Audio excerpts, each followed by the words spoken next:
A very good evening to you. This is a business day. I'm Dwayne Burbick. Jamaica now has 8 commercial banks. This follows approval from the Bank of Jamaica in September last year for JMMB Group to convert its merchant bank into a commercial bank. JMMB Bank is the smallest of the island's commercial banks and now has 5 branches which the bank calls Financial Life Goals Centers. It says it will be opening new locations in the near future.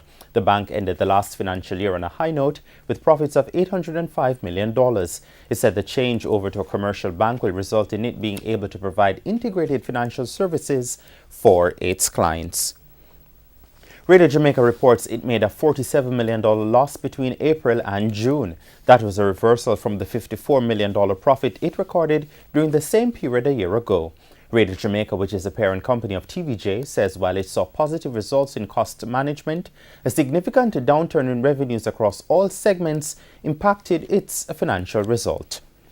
Currency trading ended today with the US dollar selling for $128.23. The Canadian dollar is being sold for $100.82. The pound sterling is costing $165.59, while the euro is going for $151.80. The price of oil settled at a 3-week low at the end of trading today on concerns of rising output from OPEC and the United States. Oil for delivery in September ended the day selling for $47.59. That is down $1.23. Today's settlement was the lowest since July 24.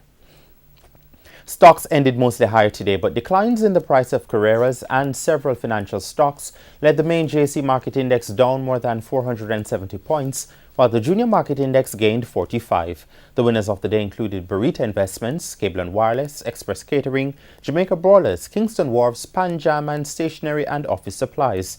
On the losing end were 138 Student Living, CSE 2000, Carreras, the JMMB Group, the NCB Financial Group, the Scotia Group, and T-Tech.